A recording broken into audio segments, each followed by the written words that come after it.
Attends, j'étais en prison 3 ans, sans fenêtre ni télé. J'ai du mal à comprendre que des personnes plus vieilles que nous ont vécu les mêmes choses que nous et ils nous ont pas prévenus. De mon point de vue, les anciens sont fatigués. On a fait des choses, on a ouvert des commerces, on a fait un peu de télé, on a fait du rap. Le rap, ça sort de nous, surtout Sarcelles. Ça a été copié avec la Mafia Quinfri, avec Marseille. Quoi de neuf dans le monde, c'est un projet qui murmure dans ma tête depuis un certain temps. Le concept, en gros, chaque premier mercredi du mois, on doit se retrouver et échanger sur de divers sujets. C'était une manière de confronter nos idées. J'étais content qu'il ait réussi, mais j'étais dégoûté parce qu'à cause de lui, je suis en prison. Mais je suis content. C'est pourquoi je suis content? Ça aide beaucoup à partager ses propres opinions avec les autres. Il a tout perdu, il s'est quand même battu pour tout rebâtir. Mais sans notre combat à nous, il n'y aurait pas tous ces rappeurs-là. Donc aujourd'hui, on a un Quoi de neuf dans le monde spécial parce qu'on a un invité spécial. Merci Salif Keita d'être avec nous aujourd'hui. Mais j'avais surtout envie que tu partages ton expérience avec ces jeunes-là. Ces jeunes, ça pourrait être nos enfants, pas nos petits frères, pas nos petites soeurs, mais en fait, ça pourrait être nos enfants. C'était d'expliquer le concept du Quoi de neuf dans le monde. Donc le Quoi de neuf dans le monde, on va recadrer l'aspect. C'est un rendez-vous mensuel où une fois par mois, le premier mercredi de chaque mois international. Une manière de voir et d'entendre que les jeunes de banlieue, c'est pas seulement du foot, du rap. Non. Les jeunes de banlieue, c'est aussi une intelligence collective, c'est aussi une vision, c'est aussi des propositions. Et ils sont capables d'avoir des idées, des pensées, des analyses. Moi, je pense qu'on leur a apporté quelque chose quand même. Hein. On leur a apporté l'exemple. Ah, ils ont fait ça, eux. Non, mais ils ont fait par rapport à ce qu'ils ont vu, par rapport à nous. C'est-à-dire que moi, à mon époque, il n'y avait pas de rebeu. Ah si, il y avait un rebeu à la télé, mais il n'y avait pas de Renoir. Il y avait Rachid Arabe. Maintenant, quand tu allumes la télé, tu vois des rebeux, des Renois, des Babtou, tu vois ce que je veux dire, tu vois les minorités des quartiers. Alors que nous, à notre époque, il n'y avait pas d'exemple. Après, à travers nous, sans prétention, les mecs de ma génération, les meufs de ma génération, à travers eux, on a fait des choses, on a ouvert des commerces, on a fait un peu de télé, on a fait du rap. Le rap, ça sort de nous, surtout Sarcelles. Tu vois, Sarcelles, c'était l'un des premiers, avec le secteur A, à créer un label noir et 2-3 rebeux dedans. Tu vois ce que je veux dire? Et par rapport à Sarcelles, ça a été copié avec la Mafia Quinfri, ça a été copié avec Marseille. En fait, on leur a apporté quelque chose vraiment. Ils ne s'en rendent pas compte, mais sans notre combat à nous, il n'y aurait pas tous ces rappeurs-là. Véridique. Et nous, on s'est inspiré aussi des Américains. Les rappeurs américains, on s'en a inspiré, tu vois. Les marques de vêtements que pas mal de personnes y font maintenant, ça sort... Le départ, c'était Sarcelles aussi. Tu vois ce que je veux dire? Toutes les marques là, actuellement, là, les marques de streetwear et tout, ben, les premiers, c'était Sarcelles. Avec la marque Dia, avec la marque Bullrot, avec la marque Comate, avec, tu vois, différentes marques en fait. Et par rapport à ça, ils ont vu, certains, peut-être vos parents, ils ont vu, certains de vos parents ont dû le faire. Et par rapport à ça, les enfants, ils ont vu, ils ont créé des choses. Mais on leur a apporté énormément quand même. Nous, s'il n'y avait pas le débat, moi, je ne t'aurais peut-être pas connu, je ne t'aurais peut-être pas renseigné sur ça. Et quand on parle, pour moi, encore, c'est les anciens, c'est pas les anciens en mode vous, ceux qui ont l'âge de nos darons. C'est les anciens en mode 30 ans, un peu les anciens. Ah, c'est les anciens? Ah ouais, je suis en On les voit pas. Ah ouais. Tu te balades dehors, tout ça. Ouais. L'ancien que tu vois, c'est celui qui a 30 piges, qui est là, qui est posé. Pour moi, ils apportent, mais en étant négatifs. C'est gentil de dire ça. Mais en gros, quand je vois qu'il est là, il est posé toute la journée, il fait rien, genre ils ont 30, 40 bientôt. On a vécu ça aussi. J'ai pas envie de finir comme eux. Ouais, t'as raison. À moi, parce qu'ils ont une mauvaise image, mais eux en soi, ils sont pas positifs. Quoi. Mais en fait, nous aussi, c'était comme ça à notre époque. Hein. Dans le quartier, on était peut-être une quinzaine de poteaux. T'en as, sur les 15, t'en as que 2-3 qui font les choses. Tu vois? Et c'est vrai qu'il y en a beaucoup qui tenaient les murs. Tu vois? Moi et certains, on est des exceptions. Et tu verras, tu auras des amis à toi qui vont peut-être exceller plus que toi. Sur peut-être 10 ou 15 copines que tu as, il y en a peut-être 2-3 dont toi peut-être qui va exceller. Tu vois, mais c'est toute génération confondue, ça. Il y a toujours... Non, c'est pas grave. Il n'y a pas eu le côté de transmission, parce que des fois, j'ai du mal à comprendre qu'il y a les mêmes erreurs qui continuent d'être perpétuées, comme au niveau des RICS. C'est un phénomène qui date, et je me dis, en fait, on continue à faire les mêmes erreurs. C'est qu'en soi, les anciens, ceux qui sont passés par là, ils nous ont pas... c'est pas qu'ils nous ont pas éduqués, mais ils nous ont pas donné les bons codes. J'ai du mal à comprendre que des personnes plus vieilles que nous ont vécu les mêmes choses que nous, et ils nous ont pas prévenus. Et voilà. Je vais parler de ma vision à moi. De mon point de vue, les anciens sont fatigués. Dans le sens où, ceux que je vois, c'est ceux qui, non seulement n'ont pas réussi, mais c'est pas en mode j'ai pas réussi et après je vais donner des conseils parce que je sais ce que j'ai raté. Ils savent pas quoi dire. C'est-à-dire qu'en gros, admettons quelqu'un il va faire des études, des écoles, des trucs comme ça, il sera directement mal vu. Moi, malheureusement, je ne me sens pas représenté par ceux qui passent à la télé. Pourquoi? Parce que le discours qu'ils ont, malheureusement, ils ne correspondent pas avec ce que moi j'entends. Dans le sens où, à la télé, on nous encourage, certes, mais dans la vraie vie, c'est pas ce qu'on nous dit. En fait, j'ai l'impression que là où on sait qu'il y a des manipulations du mauvais côté, on a l'impression qu'il y en a du bon côté, dans le sens où tout le monde dit, ouais, avec du travail, on peut réussir. C'est faux, on le sait. Dans le sens où, révise et tu vas réussir, c'est faux. En suivant le chemin qu'on montre à la télé, on ne réussira jamais, honnêtement. Et même si ces gens-là, ils me ressemblent, ce qu'ils disent, c'est pas ce que je vis. Et de se faire, à ce moment-là, pour moi, les anciens sont fatigués. Ce qu'on voit à la télé, c'est pas forcément vrai, dans le sens où tout le monde voit les mêmes choses, mais pourquoi tout le monde ne réussit pas? Alors que tout le monde a cette même volonté d'atteindre les mêmes choses. Je sais pas si c'est assez clair. Là, le jour où je serai millionnaire, je vais dire, ouais, j'ai réussi. Parce que c'est ça que moi je veux. Mais il y a d'autres personnes, leur réussite, c'est en couple, avoir un petit boulot. Ils ont réussi dans leur vie. Tu vois? Tu vois ce que je veux dire? Être amoureux de sa meuf, et pour lui, il a réussi. Hein. Ah non, mais véridique. C'est le jackpot. Pour toi, c'est pourri, je te rejoins. Pour moi aussi, c'est pourri. Mais c'est son kiff. Donc quand tu dis que les anciens, ils sont fatigués, il faut rentrer dans il faut comprendre. Il faut comprendre le contexte aussi, tu vois. Moi, à mon époque, il y a des anciens qui étaient fatigués aussi. Mais moi, j'ai vu comment ils sont devenus fatigués. Tu vois, la drogue est arrivée, la drogue dure. Je parle pas de shit, je parle pas de la bœuf. La drogue dure est arrivée, et j'ai vu des grands frères à moi en prendre de la drogue. Ils savaient pas c'était quoi les effets, et ils sont devenus des zombies. Et nous, on a décidé à Sarcelles de stopper, de pas laisser rentrer la drogue là-bas. Tu vois, tout ce qui est héroïne, cocaïne, non. Ça, tu remarqueras bien, hein, quand tu vas dans d'autres villes, et quand tu vas à Sarcelles, il y a moins de zombies à Sarcelles que dans les autres villes. Parce que c'est nos générations, nous, qui avons coupé ça, tu vois. Et je comprends quand tu dis que les anciens, ils sont fatigués. Mais moi, je me rends compte, hein, les mecs de mon âge, depuis que je suis revenu, ça fait 2 ans et demi que je suis revenu, 2 ans et demi, 3 ans, je comprends pas. C'est des mecs qui allaient au charbon. Ils avaient la flamme dans leur cœur, tu vois ce que je veux dire. Et je les vois au jour d'aujourd'hui, je leur dis, mais les mecs, c'est quoi le truc? Ils sont fatigués, en fait, la vie les a fatigués. Tu vois, c'est pas vraiment que de leur faute. La vie, elle est dure, hein. Là, t'es jeune, t'as la pêche. Mais quand t'auras 50 ans, on va en reparler. Peut-être je serai déjà mort, mais peut-être qu'il y en a qui seront encore là, ils vont dire, putain, mais Draman, il est fatigué. Tu vois, il faut aller doucement, tu vois ce que je veux dire, il faut les comprendre, les anciens. Mais c'est vrai qu'ils ne montrent pas les exemples d'entrepreneurs. Et c'est pas tout le monde qui est entrepreneur. Toi, tu as peut-être une flamme d'entrepreneur, peut-être, tu vois ce que je veux dire. Parce que ben voilà, tu vois, rien qu'à t'entendre, je pense que toi, tu veux être entrepreneur, tu veux avoir ton propre business. Et je suis d'accord avec ça. Mais il ne faut pas dénigrer les autres qui veulent juste un boulot tranquille et une femme à la maison. Tu vois ce que je veux dire? C'est ça leur réussite. Toi et moi, on va peut-être se comprendre parce que moi, je veux être millionnaire, j'en ai rien à foutre, je veux des sous, moi. Mais en vérité, dès qu'on a un peu de thunes, on taille. Donc, du coup, le seul exemple qui reste dans la cité, la seule chose qui me donne de l'espoir, c'est ceux qui sont en train d'écrire. Ceux qui tiennent les murs, ceux qui vont en vouloir à la société, qui vont en vouloir à l'éducation nationale, qui vont en vouloir à tout le monde, sans se remettre en question. TikTok, il faut snapper. On n'avait pas le temps, nous, de ça. Nous, si on allait chercher mon pote qui habite à la secte, on descend, on va le chercher, on va faire des activités ensemble, on va jouer au foot, on va faire du vélo. Tu vois, c'était vraiment proche. On parle, on voit les anciens, on discute et tout. Aujourd'hui, il n'y a pas ça.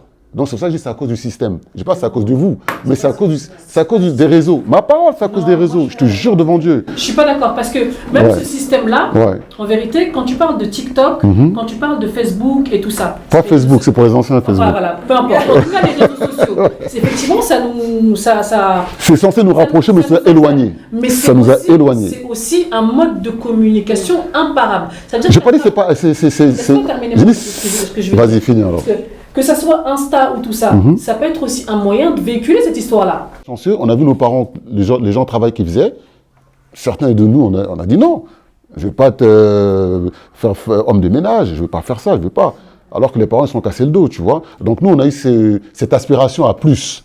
Donc on s'est battu, on a eu un petit peu plus. Et le fait que les gens, ils nous ont vus, aussi, ils ont copié. C'est pour ça que je ne peux pas dire qu'on n'a rien transmis. C'est pas possible. Je ne suis pas d'accord. Parce que si on n'avait pas fait ce combat-là, ben, vous ne serez pas là à vouloir être entrepreneur. Tu ne serais pas là à vouloir ouvrir un restaurant. Après, je laisse parler. Tu ne seras pas là parce que tu as vu.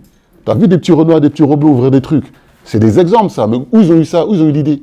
Ils ont vu des grands à eux, peut-être peu, mais ils en ont vu le faire. Donc, on ne peut pas dire qu'on n'a rien transmis. C'est pas possible.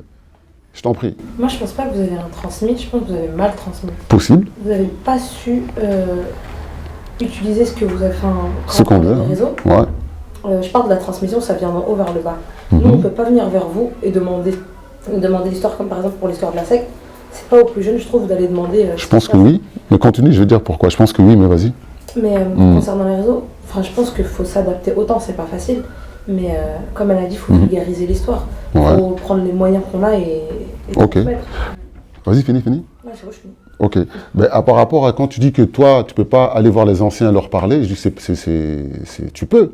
Moi, je parle avec ma fille elle a 25 ans. Elle est à New York, elle habite là-bas. Tu as vu?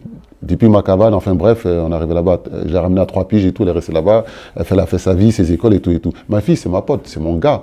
On se parle. Parce que nous, on est une génération, on parle avec nos enfants. Non. Ma nièce, elle est à Wato, là, Assa, peut-être que tu la connais. Assa, la fille à Cathy. Tu vois, la Babtou, là. C'est ma nièce, Assa. Ouais, elle est métisse, mais elle, c'est la Joseph Foot. Ouais. Elle, c'est Mimi, c'est ma nièce aussi. C'est la fille à Cathy et mon grand frère. Et Assa, c'est ma pote. Je la check et tout, c'est ma pote, on discute. Parce que nous, on est une génération, c'est pas comme nos parents. On parle français, t'as capté, on connaît les codes, on jouait à la Play, on jouait à la Sega, on jouait au foot avec les gosses, on faisait du vélo avec eux. Il y a ce lien que nous, on a, que toi aussi, je pense, tu dois avoir avec tes parents. C'est pas... tu vois, ils sont d'ici, quoi. Tu vois, donc tu peux te permettre... C'est pas encore ça, il y a aussi des parents qui ont des jeunes, qui ont des enfants. Ok, mais si c'est pas tes parents, tu peux te permettre de parler à un oncle, tu peux te permettre de parler à un grand pote à ton oncle. Tu vois ce que je veux dire? Mais le dialogue est possible, je veux dire, en fait. Entre toi et nous, c'est possible le dialogue. Mais je pense que dans le quartier, moi je pars du fait que dans le quartier, il n'y a pas de lien. Ouais, ça a changé alors. Hein. Et je pense que d'autant plus quand t'es une fille, après c'est peut-être ma perception. Mais tu vas pas, là tu vas mettre tes vêtements, tu vas aller à la gare, parler à l'ancien comme ça. Non, pas n'importe quel ancien. Non, pas n'importe quel ancien. Mais les anciens autour de toi. T'as des cousins, t'as des oncles qui sont âgés. Ah si. Je trouve que c'est pas possible. Après, ah ouais, mais si, tu parles avec tes cousins, t'as des cousines qui sont plus, t'as des cousines qui sont plus âgées quand même. Tu peux leur parler. Oh, moi, en tout cas, moi je parle avec mes gosses. Hein. Vas-y. Au début, j'avais dit que les anciens, ils savent. Leurs parents viennent d'arriver justement. Ouais. Non, c'est pas pareil. C'est différent. On va faire financière, c'est pas une question. C'est ça qu'elle dit justement, ouais, c'est financière. On va faire une bataille de galère, c'est pas la même chose. Ouais. Galérer, il y a des galères, mais c'est pas ici. Vas-y, Raman. On a galéré, hein, à cause de quand on fait venir les cousins, les sœurs du bled et tout. Du coup, on est là, on commence à faire partir les... Mais nous, on a vécu ça, nous, hein, c'est vrai. On en a vécu ça. Nous aussi, les tontons, ils viennent. Ouais, c'est vrai. Ils sont restés 2 semaines. Il reste perpète, c'est vrai. C'est vrai. On reste dans ta chambre à toi. C'est vrai. C'est vrai. Vous, il y a quand même moyen, quand on parlait tout à l'heure, vous voyez quand même des gens qui vous ressemblent qui ont réussi. Ouais. Nous, on n'avait pas. Nous, on n'avait pas, il n'y avait pas de modèle de réussite, vrai. ni à la télé, ni les voisins, jamais. Jamais on a vu un Renoir médecin, ça n'existait pas à l'époque. Jamais on ouvrait la télé, on a pu voir un acteur. Quand ça a commencé, c'était Cosby Show, c'était aux États-Unis, c'était irréel pour nous. Omar Sy, il n'y avait pas d'Omar Sy. C'est pas ça. Il n'y avait pas d'Omar Sy. Qui a réussi son discours. Jamel Debbouze, il n'y a pas de Jamel Debbouze. Il a Parce que le mec qui a réussi son discours, il nous parle. Parce que généralement, quand ils m'ont dit, rien que le fait de le voir, ça parle. Comment il parle? Je vais vous donner un exemple simple. Vous avez normalisé les stand-up, les humoristes. Ouais. Avant, les humoristes, on avait les Pierre Palmade, ma parole. des Coluche. Des Coluche, ma parole. Ma parole. C'était marrant, mais ça ressemblait ça ne nous ressemblait pas. Il a fallu que les Jamel Debbouze, on peut lui reprocher ce qu'on veut. Mais il a ouvert les portes. Il a ouvert les portes. Qui nous ressemblait. Donc quand on allait voir les spectacles, on pouvait rigoler comme l'autre rigolait de Muriel Robin. Parce que Muriel Robin, c'est vrai que c'est marrant. Mais ça va un moment, tu vois. Ça a donné aussi envie à des jeunes de dire pourquoi pas, je pourrais faire de la comédie. Nous, on n'avait pas ça. C'est ça que je voulais dire, c'est ça que je dis. Coluche, très bien, mais c'était pas notre quotidien. C'était pas notre quotidien. Alors que Jamel Debbouze, quand il est arrivé, moi, quand j'ai vu Jamel, c'était un pote à moi. Tu vois, j'avais des potes rebeux, j'en ai encore plein. J'ai dit, mais regarde, il y a ton gars là, tu vois. Ça donne des exemples. Comme le gars qui a fait la stérose. Vous avez vu la stérose? Voilà, c'est Sadia qui a fait la stérose. T'as vu? Sadia, il sort de la stérose en fait, tu vois. J'étais avec lui il y a 2 semaines. Un bon gars. Je crois qu'il est malien en plus, tu vois ce que je veux dire. Et du coup... Solidarité malienne. Fallait le glisser. Et du coup, le fait de voir les guignols, il a dit ouais, mais je sais que c'est possible, mais je ne vais pas faire les guignols. Il a fait la stérose.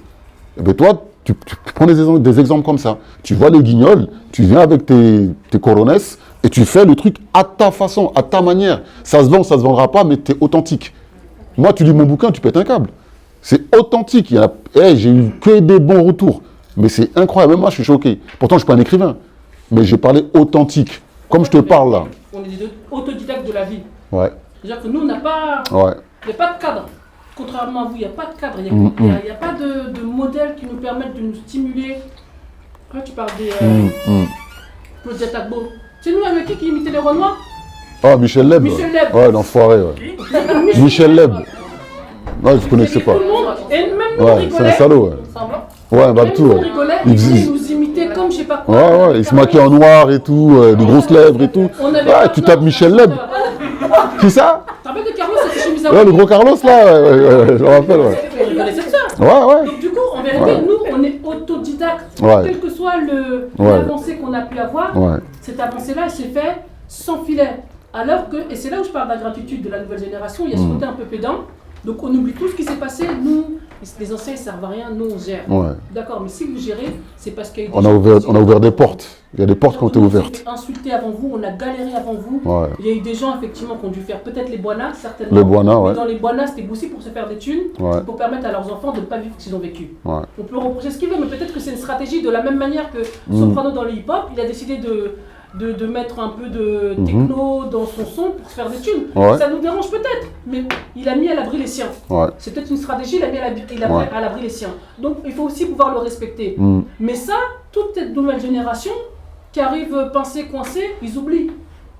Ça peut paraître ingrat. Et tu ne peux rien sans l'expérience. À un moment donné, les thunes, c'est bien, l'intelligence, c'est bien, mais il faut aussi se servir des anciens qui connaissent la route, ceux qui savent qu'à un moment donné, un trou passe pas par là. Alors que vous, si on vous dit il y a un trou passe pas par là, vas-y, lui, il s'y connaît rien. Non, c'est deux balafres. Hein. C'est réel. Non, mais vous me voyez maintenant tranquille et tout, mais avant, j'étais possédé. C'est-à-dire que je voulais détruire la terre entière. J'étais possédé. Tu me parlais mal, je t'allume. Non, véridique. Tu vois, je me suis fait tirer dessus, je me suis fait balafrer, je me suis sauvé avec les menottes, les keufs. Ça, c'est les traces de menottes. T'as vu, les keufs, ils m'ont pété, mes gars, ils sont venus, pam, pam, pam, menottes dans le dos, on court, on cavale, coup de bombe, les keufs, à la stérose. Tu vois ce que je veux dire? C'est pour ça que, là, je me permets de parler avec le recul pour vous dire que le côté obscur, c'est peut-être pas la solution, t'as vu? Je vais pas vous faire la morale, parce que j'étais un con. Tu vois, je vais pas faire la morale. Mais je peux vous expliquer que les chemins, ils sont très, très sinueux, ils sont très, très dangereux, quoi, tu vois. J'aurais pu mourir plus de 4 fois, moi. Là, j'ai un trou ici, j'ai une balafre là, coup de zifu, là, les genoux éclatés. Mais ça, c'est dû au tempérament et c'est dû à l'âge. Quand tu as 20 piges, 25 ans, tu es très très con, tu n'écoutes personne, tu crois que tu es le meilleur. Quand tu as 20, 25 ans, tu crois que tu es le meilleur. Non, véridique, hein. Mais c'est normal, vous allez faire vos conneries. C'est normal, tu as vu, c'est l'âge. Non, je normalise pas, mais c'est la vie, tu vois, c'est normal. Vous allez m'écouter aujourd'hui, vous allez dire, ah, l'ancien et tout, ah, il a vécu un peu. Mais tu vas faire tes conneries, mais réfléchis un peu, faites attention. Moi, grâce à Dieu, je suis un peu chanceux, parce que j'aurais pu mourir, oh là là, trop de fois. Mon pied s'est coincé dans le train, tu vois, le train m'a traîné. Ah ouais, tu pètes un câble, là, des trucs de dingue. Et j'ai tout mis dedans, justement. J'ai mis toutes ces photos-là, parce que si je raconte, les gens vont dire, mais qu'est-ce qu'il raconte, lui, c'est pas possible. Tu vois, je veux dire, ils vont dire, c'est pas possible. Mais les gars de Sarcelles, ils savent, tu vois. Les gars, ils savent les histoires. 20 ans après, tu vois, donc je suis resté en cavale 20 piges. Ça, ce sera dans le tome 2. Je ne vais pas le spoiler le tome 2, parce que là-bas, j'ai fait des dingueries aussi, tu vois. Et quand je reviens 20 ans après, je fais ce projet-là. Tu vois, j'écris mon bouquin. J'ai commencé à écrire mon livre en prison, aux États-Unis. J'ai commencé à écrire, j'ai fini ici, parce qu'ils m'ont extradé, moi. Je me suis fait arrêter, j'ai fait 3 ans de prison. Ils m'ont extradé, ils m'ont ramené ici, j'ai fait Rouen. Bonne nouvelle, la prison de Bonne Nouvelle. Je suis sorti fin 2021. Tu vois, donc ça fait 2 ans et demi, 3 ans, je suis là, je crois. Ouais, 3 ans maintenant, je crois. Et quand ils t'ont extradé des États-Unis en France, ça t'a fait du bien en vrai, non?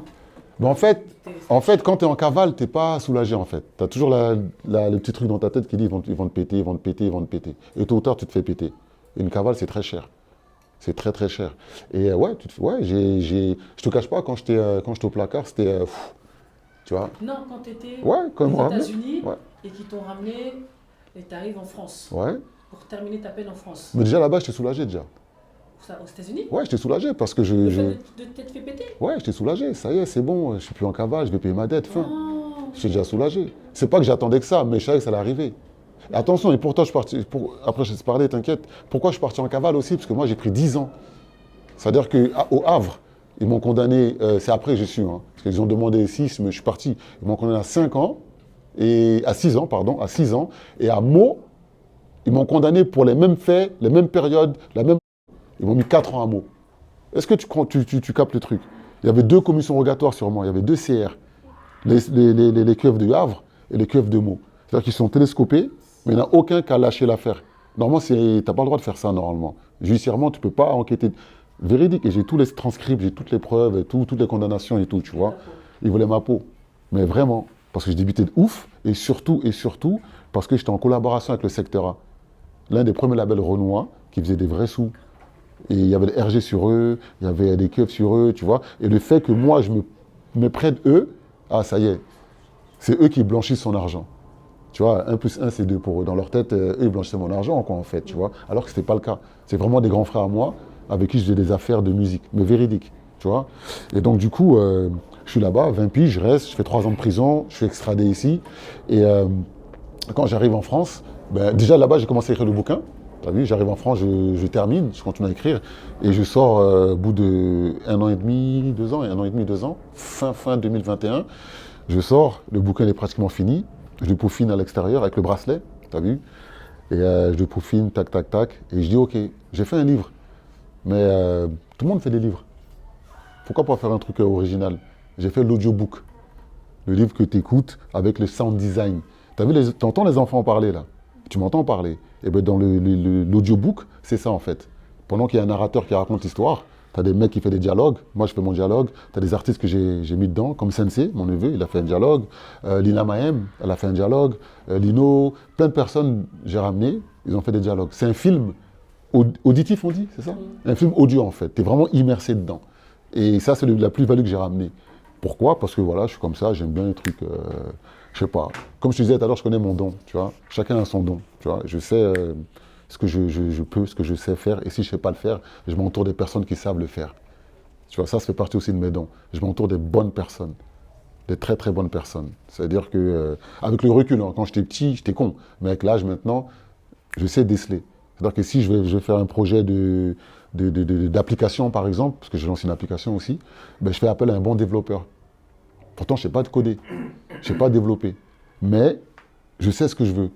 Donc j'écris ça, tac, tac, tac, je prépare le projet et je fais appel à la personne qui est qualifiée pour le faire. Elle le fait, on s'arrange en points, en pourcentage et on ouvre la société et puis on fonce, tu vois. Et donc j'ai fait ce fameux audiobook avec 130 personnes qui posent dessus, 130. T'imagines, 20 ans après, je reviens 20 ans après. J'appelle n'importe qui, les gens ils viennent. Parce qu'ils connaissent mon histoire. Ils savent que j'ai tout perdu à cause de mon ex-meilleur ami. Pendant que je suis en cavale, même avant de partir en cavale, je suis en prison, mon ex-meilleur ami devient millionnaire. Tu tapes son nom, Mohamed Dia, tape. Non, mais tu tapes Mohamed Dia. Il est millionnaire, le man. T'as capté? Vous avez vu le Dia? Vos parents, ils ont dû avoir. Avant, c'était la marque. Mais de ouf. Tu vois, tape Mohamed Dia. Ouais, c'était mon meilleur ami. Au marché, il y en a maintenant, genre 5. La marque Dia. Il habite à la secte, Mohamed, tu sais? Non, ça Ouais, je te dis, il habite à la secte. Ouais. Ouais, ben, quand on était petit, on allait chercher à la secte. Ouais. Ouais, Mohamed Dia, ouais. Commun. Comme il nous a connus, on était comme ça. Je l'ai mis dans mon business. C'est-à-dire que je fais des sous. Tu vois, comme on disait tout à l'heure là, on est peut-être 15, 20 dans le quartier, on tient les murs. Mais il y en a toujours 2, 3 qui sortent du lot. Et j'en faisais partie des 2, 3. Et de par aussi comment j'ai vécu, je suis passé par pas mal de villes. Tu vois, ma mère était divorcée, on a galéré un peu comme tout le monde, tu vois. On n'avait pas grand-chose à manger, on avait 2 paires de chaussettes différentes, tu vois. Limite, on marchait presque pieds nus, enfin bref, tu vois. Et ben moi, avec les connexions que j'avais droite à gauche et tout, j'ai eu des potes avec qui j'avais grandi, qui étaient, tu vois, dans les stupes. Et les potes, hein, ils m'ont poussé. Et moi, je débitais tellement que j'avais tellement d'argent que je ne voulais pas profiter tout seul. Tu vois, et je me rappelle quand il était petit, avec Mohamed, avec les autres et tout, je dis, vas-y, j'ai pris les deux potes et je les ai mis dans mon business. Et là, ils ont commencé aussi à faire des sous avec moi, tu vois. Et ils ont fait la bourde. Ils ont donné les kilos à Oman qui s'est fait péter et moi, ma vie est partie en couille. Mais pendant que ma vie part en couille, moi, j'ai dit de faire une marque de vêtements en 98, fin 97, début 98. On est chez moi, j'avais déjà un appartement à 20 ans, 21 ans, toi j'étais bien établi et tout, tranquille.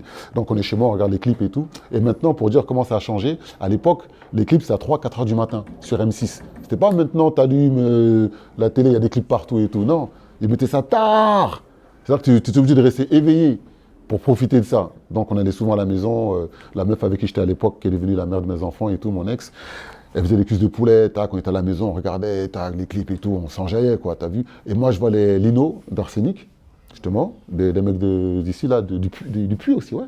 De là-haut, là, Lino, Calbo, tout ça, ils sont là, c'est des potes à moi aussi. Eux, ils sont habillés en Lacoste, t'as vu. Et Lacoste, il faut savoir que c'est nous, les anciens, qui avons popularisé Lacoste. Ah ouais. C'est nous qui avons popularisé Lacoste. Et du coup, quand Lacoste a lancé une polémique, comme quoi qu'il n'a pas fait la marque pour les mecs de cité, on a dit, mais attends, vous êtes sérieux, vous? Grâce à nous, vous vendez, et maintenant que vous avez vendu Chambé, vous nous dénigrez. Et donc, il y avait une grosse polémique et tout. Les mecs des quartiers commençaient à ne plus vouloir porter la Corse, etc. et tout, et tout. Et moi, je regarde les clips et tout, je fais pause et tout. Non, j'interpelle Mohamed, je fais regarde et tout. Ils sont en train de s'habiller en Lacoste. Vas-y, vous inquiétez pas, quand on aura des sous, on va faire notre propre marque de vêtements. C'est là l'idée est partie. Véridique, il y avait Mohamed, il y avait Dext. Tu vois? Et donc, ça part sur ça. Donc le soir passe, tac, une semaine après on rebelote, on regarde les clips, tac, tac, tac. Entre-temps, j'ai un gars qui m'appelle, qui voulait un peu de bédo, tac, tac, tac, je voulais pas aller. C'est pour ça que j'ai fait 1 mois et demi de prison. Je voulais pas aller. Mon autre pote Dex qui habite à Garges, il dit vas-y, viens, on y va, tu me déposes et tout, en même temps tu le livres et tout, et tout. Je voulais pas aller. Dieu est témoin, je voulais pas aller. J'étais bien à la maison, j'étais très bien à la maison, tu vois, détente. Il m'a chauffé, vas-y. Donc je prends c'est une Clio Baccarat, je crois, je sais plus. Je prends la Clio, j'y vais, je vais chez ma nourrice, je prends les bédos, je mets dans le capot, dans l'essuie-glace. Tu vois, je voulais que l'aiguille était coupée, je mets dans l'essuie-glace, tac, je roule, on se fait péter. Les keufs, ils nous arrêtent. Et quand j'ai vu les keufs m'arrêter, ils ont dit sortez, ils ont commencé à fouiller, ils n'ont pas trouvé. Ils ont fouillé. Et quand les 2 keufs, ils partaient, celui qui conduisait, il est sorti, il est revenu, il a dit attends, ouvre ton capot. Je vois le capot, il a mis sa torche, il a fouillé, il a vu l'essuie-glace. Il a soulevé, il a sorti le sachet dedans. Il a dit c'est quoi ça? Et le keuf qui avait fouillé, qui était fatigué, il m'a mis une gifle. Il m'a mis une gifle de cow-boy. Bah et moi, instinctivement, j'ai dit, j'ai pris en stop. En parlant de Dext. J'ai pris en stop. Comme ça, il sait que si on va en GAV, je sais pas, j'ai rien vu, il m'a pris en stop. Et c'est ça qui s'est passé. Je suis en GAV, en garde à vue. Dext, il sort, le lendemain, moi, je tombe.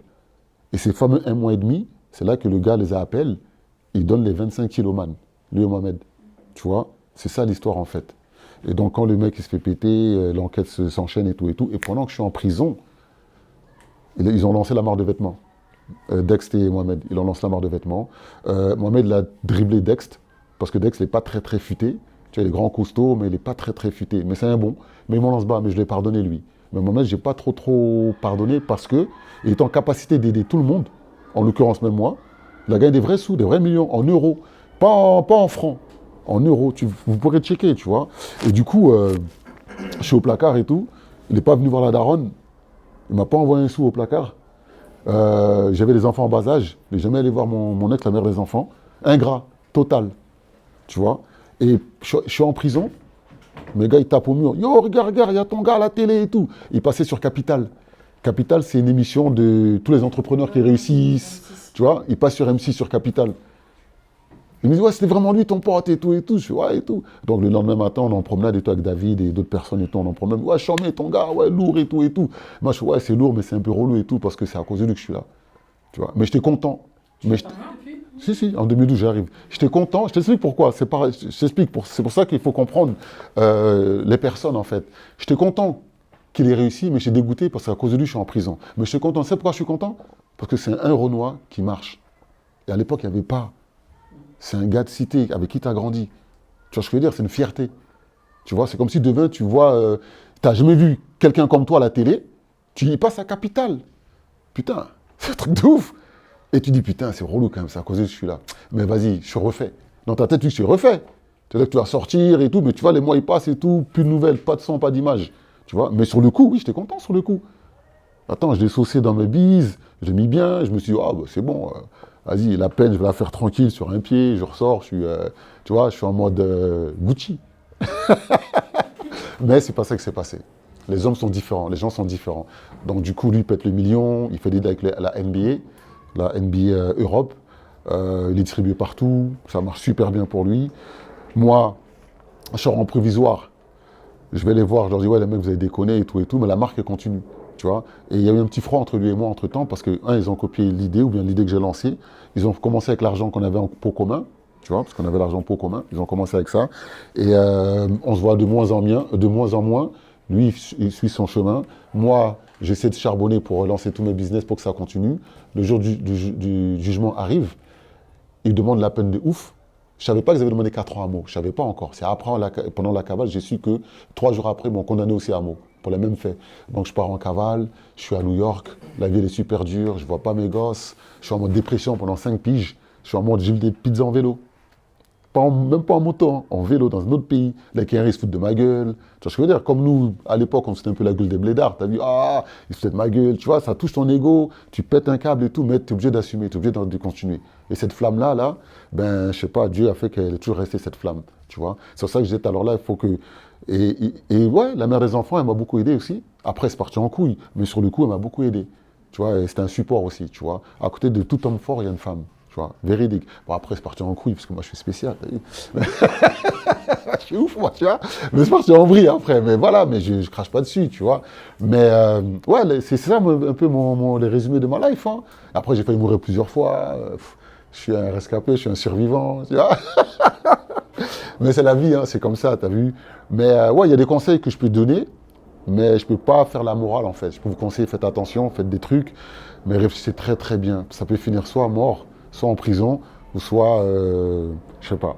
Mais chacun... Ou tu deviens fou, il y a beaucoup de ouf. Ouais, il y a beaucoup d'anciens qui ont pété les câbles. Ouais. Ils n'ont pas su gérer le truc, tu vois. Bon, c'est ça ma petite vie, quoi, t'as vu. Alors pour moi, l'association ACE, elle est très importante parce que la partie Quoi de neuf dans le monde, qui a lieu tous les premiers mercredis du mois, se consacre principalement sur les jeunes pour montrer que les jeunes de banlieue, eux aussi, peuvent avoir la parole et que c'est important en fait, de s'exprimer pour montrer que on a des opinions à partager, qu'il y a des débats à faire. Voilà. Le concept, en gros, chaque premier mercredi du mois, on doit se retrouver et échanger sur de divers sujets et tout, sans tabou. Le but, c'est pas de bien parler ou quoi, c'est simplement d'avoir un avis et de pouvoir aller au bout de celui-ci, sans pour autant se faire influencer ou quoi. On respecte tout le monde, hein. Même si on peut dire ce qu'on veut, et voilà en vrai. Alors, notre association ACE se réunit tous les premiers mercredis du mois pour débattre sur l'actualité entre jeunes. Et du coup, venez nombreux et voilà. Ça aide à la communication, le fait d'avoir ses propres idées et aller jusqu'au bout de ses idées, justement. Et voilà. Ça aide beaucoup à partager ses propres opinions avec les autres. Et du coup, ça aide à la réflexion. J'ai 23 ans, j'habite à Villers-le-Bel et je suis un membre de l'association ACE qui consiste à échanger sur des débats de l'actualité. Et ça nous permet de déjà nous aider par rapport à la prise de parole en public et de débattre avec nos mots à nous sans forcément inventer, quoi. Quoi de neuf dans le monde, c'est un projet qui murmure dans ma tête depuis un certain temps.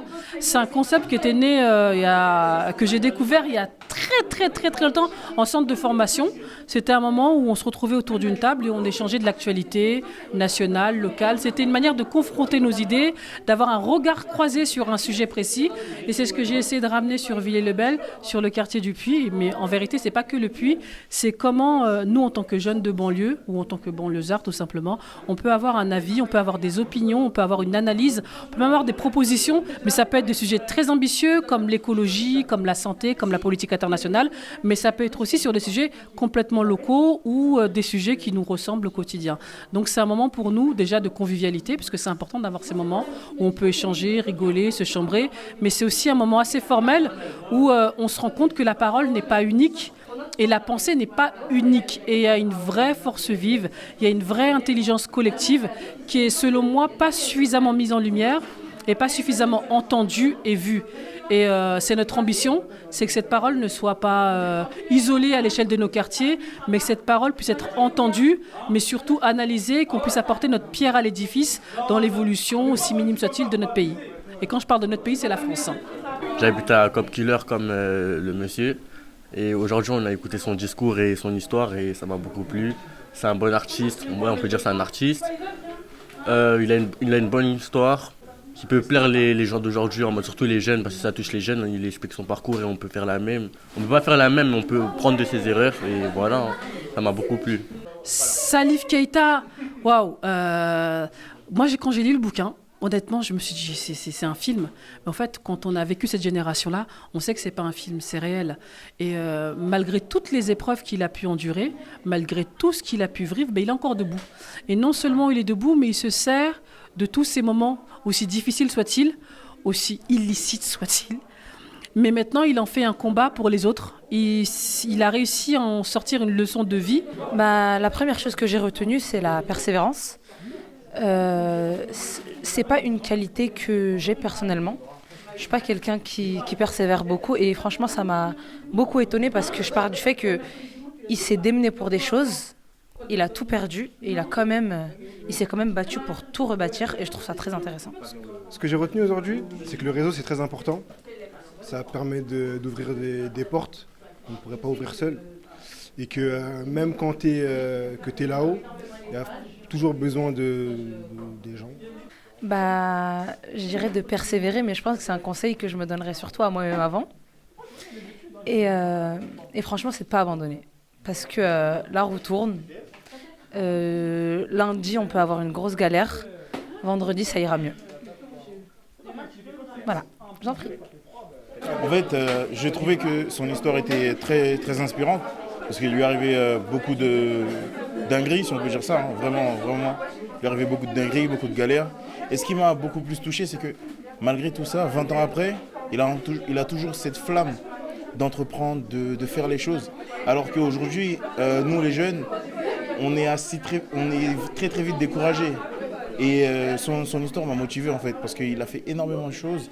Et il lui arrivait beaucoup de dingueries, et malgré ça, il est toujours là, il performe, il lance des applications, restaurants. Il a toujours cette dalle, si je puis dire ça comme ça, cette dalle d'apprendre, de faire, de créer. Et ça, franchement, j'ai trouvé ça inspirant et ça me parle personnellement. Ce que j'ai retenu par rapport à son parcours, c'est que c'est quelqu'un qui, étant jeune, a dû faire beaucoup de bêtises, qui a eu beaucoup de bas, qui a eu des côtés très sombres dans les périodes de sa vie, mais qui a toujours su se relever.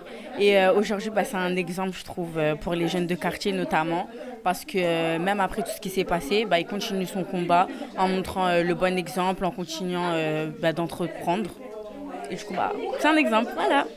Pour non seulement s'élever lui, mais élever les autres. Et c'est ce que je trouvais intéressant, d'avoir cet échange intergénérationnel. Et c'est important aussi pour cette jeune génération de se rendre compte de l'impact que ces anciens, ce qu'ils nous appellent maintenant les vieux, voire même les ancêtres, ont pu contribuer à notre place dans la société, le fait d'être beaucoup plus visible dans les médias, le fait d'être beaucoup plus visible dans la culture. Et c'est des gens comme Salif qui peuvent contribuer à ça.